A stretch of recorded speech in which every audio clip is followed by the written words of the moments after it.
La eliminatoria sudamericana, capítulo número 14, se disputó en su totalidad con sus 5 partidos este día martes y hay tres elementos muy fuertes que resonaron ayer. El superclásico mundial que se juega en Sudamérica, en este caso en Buenos Aires, Argentina derrotó con una apabullante victoria a Brasil y dijo aquí estoy clasificándose para el mundial. El otro hecho resonante fue la gran victoria de Venezuela que se posiciona ya en la zona de repechaje. Esta fue una victoria muy importante frente a Perú. Y el otro fue hecho muy importante, el empate de Paraguay que lo confirma como una selección que sigue invicta en la era de Alfaro frente a Colombia, que es un hecho realmente muy significativo que también lo acerca a la próxima Copa del Mundo. Vamos a analizar, un gusto, por cierto, hacerlo con Pablo García Escorihuela, mi compañero. Vamos a hacer un análisis de esta fecha. Pablo, como siempre, bienvenido.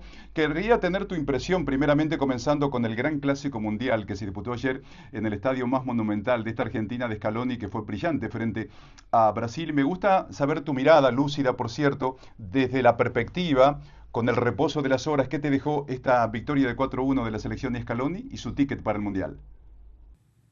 Hugo, con el gusto y el placer de siempre reencontrarme acá contigo en CNN en español. Mira, lo primero es el talante y el tamaño del mensaje que acaba de dejar la selección de Lionel Scaloni, no solamente a Sudamérica, sino al mundo. Es decir, señores, Argentina ya se sabe, campeona del mundo, que además ahora es retadora a este nuevo mundial. Es decir, vengan y gánennos, es lo que acaba de decir Argentina. Vengan e intenten ganarle a la selección campeona del mundo, que además ha logrado vencer 4-1 a Brasil, a la que probablemente es equiparándose, digamos, en cuanto a potencial y nombres, la selección más potente de Sudamérica junto a la propia Argentina. Pues bien, han mandado un mensaje muy potente, ganarle 4-1, pasándole por encima, ciertamente además con el aliciente anímico que significaba, bueno, toda la previa al partido con los mensajes de Rafinha, todo lo que ocurrió con Romario y esta manera de motivar, de insuflar el ánimo a un equipo de Lionel Scaloni que probablemente ni siquiera necesitaba de esa gasolina adicional para ganarle a su eterno rival, a la selección de Brasil, pero que además lo hizo con autoridad, lo hizo con un fútbol brillante, mostrando grandes pasajes de juego durante todo ese partido y que además, reitero, le deja un mensaje al mundo. España, Francia, Alemania, los finalistas de la Nations League Europea, vengan y gánennos. Vengan a verlo en el Mundial. Vamos a ponernos a prueba nuevamente y Argentina lanza de esta forma temprana, eso sí, una candidatura sin Messi, reitero, porque lo han logrado prácticamente sin el 10 histórico de la selección albiceleste en buena parte del premundial. Bueno, ha lanzado una candidatura prematura, sí, para la Copa del Mundo de 2026. Querido Pablo, me llama la atención este Brasil, que luego de la eliminación del último mundial a manos de Croacia, se le dijo a Tite, bueno, hasta aquí llegó usted, y ahora ha venido siempre con el paso cambiado, ¿no? En procederes, en forma, en su juego, que luce por momentos confundido, y que porque es Brasil y tiene jerarquía, gana un que otro partido, pero no logra enhebrar una credibilidad para consigo mismo. ¿Qué crees que le pasa a esta Brasil que no logra, insisto, tener una identidad creíble?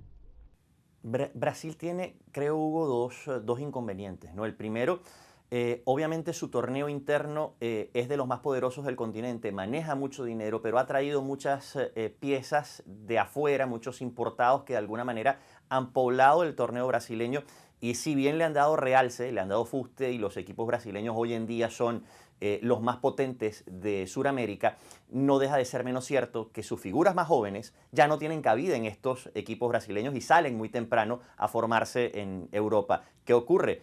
Hay una desconexión entre la figura que se forma afuera y el que llega ya formado en Europa con otro tipo de manejo futbolístico. Le falta esa calle, eso que tenía el futbolista brasileño de la maña, de ser ese juego bonito que ya no es tan bonito y que de alguna manera se perdió durante el tiempo. Bueno, esa calle le falta al futbolista brasileño formado bajo los parámetros europeos. Eso por un lado. Y por otro, la inestabilidad del banquillo brasileño, que desde que se fue Tite no ha encontrado un técnico, porque ni siquiera Dorival Junior, que si bien es cierto, viene a ser el estratega que se quedó con el puesto después de un largo interinato en el año 2023, Bueno, en 2024 Dorival no ha terminado de hacer encajar las piezas, le ha costado mucho encontrar un ritmo futbolístico. Lo que ha logrado Dorival es que las figuras se mantengan frescas y se mantengan capaces de ganar partidos por sí solas. Es decir, Rafinha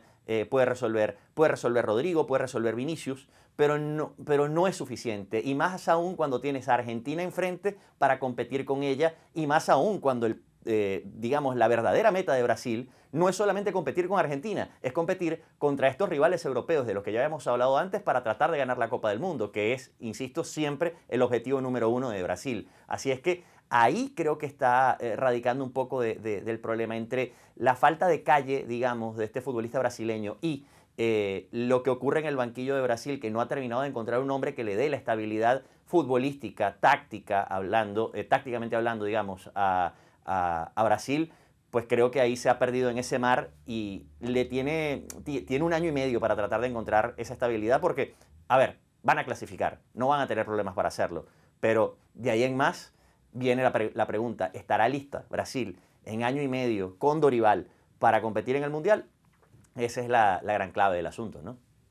Quedan 4 fechas, Pablo, para terminar esta eliminatoria y al parecer, como bien decías, los 6 clasificados parecería directos al Mundial, parecería que ya están definidos por Sudamérica, pero está el tema del repechaje, el 7º lugar, que ayer la Venezuela, que tú conoces al detalle, dio un golpe de autoridad, ganó una de las finales que le quedaban y viene otra, que es un rival directo, que es Bolivia, quien superó y con quien se va a enfrentar recibiéndolo en la próxima fecha, la número 15.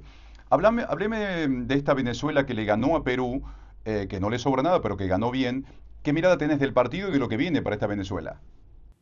A ver, bien dijiste algo, Hugo, en la pregunta. A Venezuela no le sobra nada. No le sobran desde lo futbolístico, no le sobra tampoco desde el recurso humano, digamos, desde los futbolistas que tiene, pero tenía que sacar algo que se le había extraviado en algún punto entre los cuartos de final de la Copa América 2024 y este partido del martes por la noche, perdón, carácter.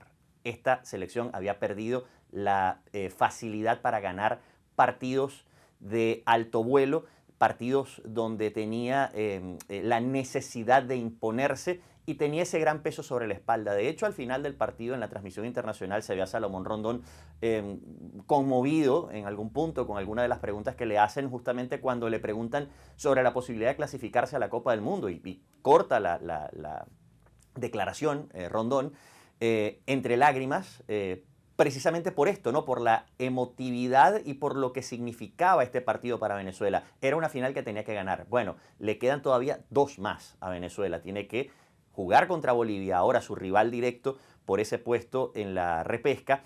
Está hoy un punto por encima Venezuela y va a dormir allí hasta junio, justamente cuando se juegue ese partido contra la selección boliviana en Maturín, muy posiblemente.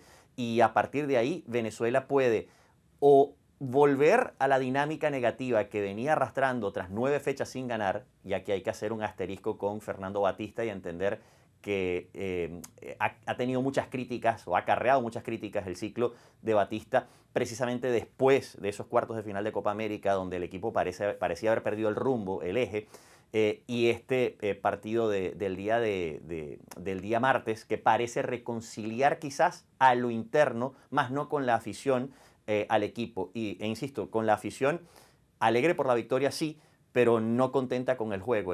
A Venezuela le falta juego asociado, le falta manejo de la pelota y manejo de ciertas situaciones de partido que contra Perú pudieron sacar adelante. Habrá que ver si contra Bolivia lo pueden hacer y luego le quedan 2 partidos más fuera de casa, Uruguay y Argentina, ambos como visitantes bien complicados, y una última final contra una Colombia que no las ha tenido todas consigo en el tiempo reciente. Precisamente te quiero llevar a ese partido que me interesa mucho, que es Colombia recibiendo a Paraguay. Una Colombia que llegó a la final de la Copa América con Argentina, es un fútbol brillante, jugó muy bien, pero en los últimos 4 partidos no ha cosechado victorias. Y es más, se le complica, se le han escapado resultados sobre el final y decae en los segundos tiempos. Y al mismo tiempo quiero que me des tu mirada sobre esta selección de Alfaro, que mirando, Pablo, la estadística, en los segundos tiempos es la selección que más puntos ha sumado.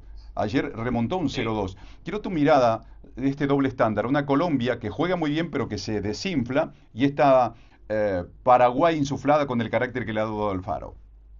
Mira, Lo de Colombia a mí se me hace muy interesante como tema de análisis porque a mí encontrar un punto medio entre esa selección de Copa América que deslumbró a todo el mundo y que para algunos mereció justamente llevarse el título continental a esta de hoy en día, frágil anímicamente, frágil defensivamente, un equipo que empieza ganando el partido, por ejemplo, contra Paraguay por 2-0 y de pronto se derrumba en lo que pasa el trámite del partido al final del primer tiempo y empezando el segundo, caben dudas y obviamente las dudas principales van a recaer siempre, así como pasaba en Venezuela sobre Fernando Batista, pasa en Colombia con Néstor Lorenzo. El señalamiento es fuerte sobre el técnico argentino y sobre todo sobre el manejo que ha tenido de las situaciones y de cómo el equipo anímicamente no ha podido responder. Y futbolísticamente pareciera que este es un equipo que ha girado alrededor de James Rodríguez y cuando James Rodríguez anda bien, como anda ahora en León, por ejemplo, el equipo camina, pero como no anda bien en Colombia,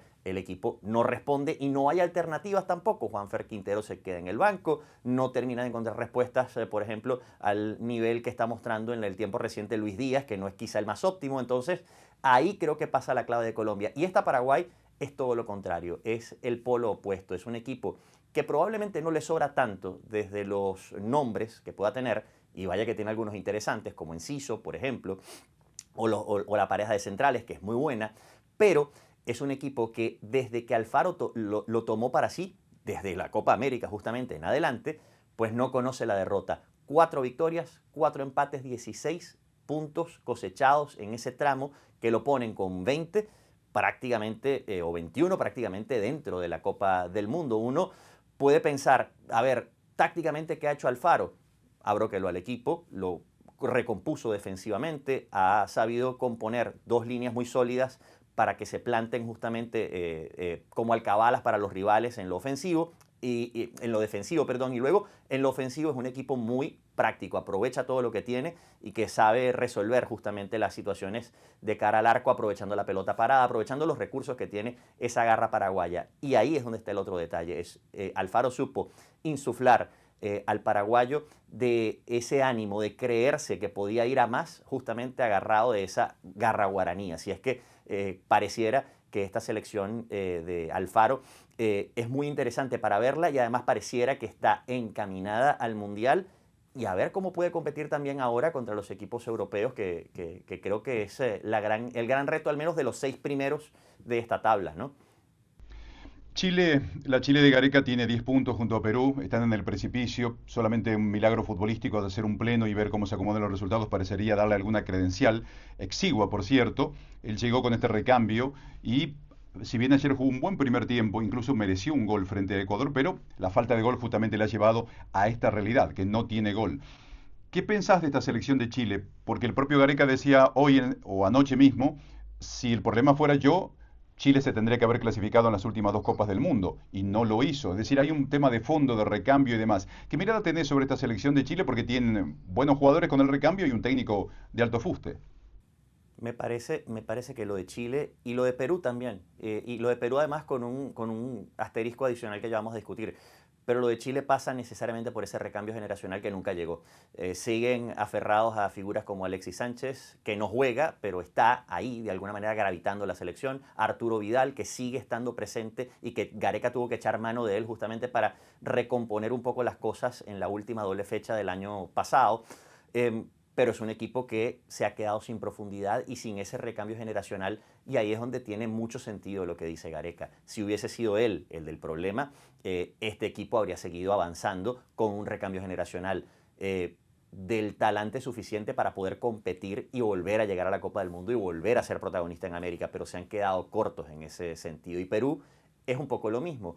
Se agarró de sus grandes figuras históricas, Pablo Guerrero, de varios de los futbolistas que tiene Flores, por ejemplo, de André Carrillo, pero es un equipo que se ha quedado nuevamente corto en el recambio generacional y que a partir de ahí, más la crisis interna de la Federación Peruana de Fútbol y todo lo que ocurre allí con este cataclismo que dejó por fuera al técnico justamente de la selección peruana, empezando el año y sin encontrar un recambio todavía a tiempo, pues uno puede entender que son 2 selecciones que tienen un trabajo arduo por delante y que pueden empezar, a ver, todavía pueden creer en el sueño de 2026, pero se hace muy difícil y se hace muy largo cuando tienen partidos complicados por delante. Por ejemplo, a Perú todavía le queda Colombia en el calendario, a Chile le queda subir al alto en Bolivia, con una Bolivia que todavía tiene chance de clasificar.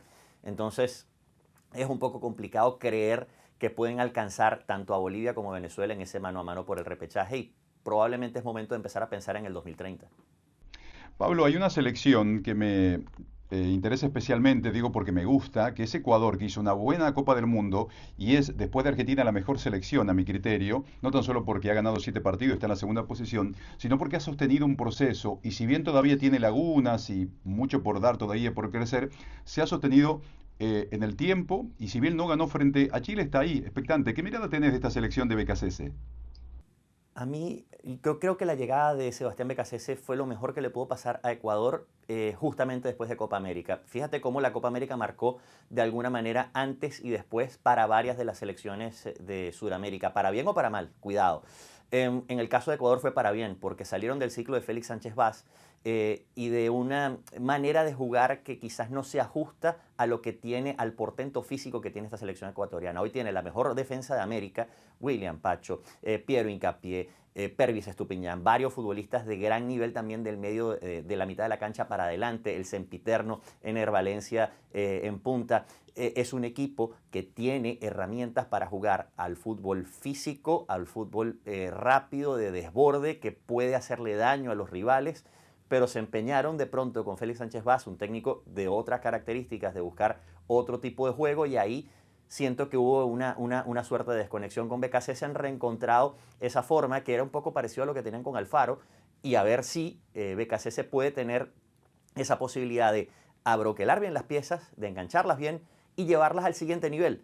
Ojalá Ecuador pueda tener ese nivel competitivo que uno quisiera verle a esta selección para que llegue a unos octavos, a unos cuartos, a una semifinal del mundo, quién sabe, no sé, no está prohibido soñar, pero los elementos, los nombres los tienen y hoy juegan la mayoría en el máximo nivel, en la élite europea, y siento que es un equipo que creo está preparado para dar el golpe, salvo en la parte mental. El día que Ecuador se crea que puede dar el golpe, lo va a hacer.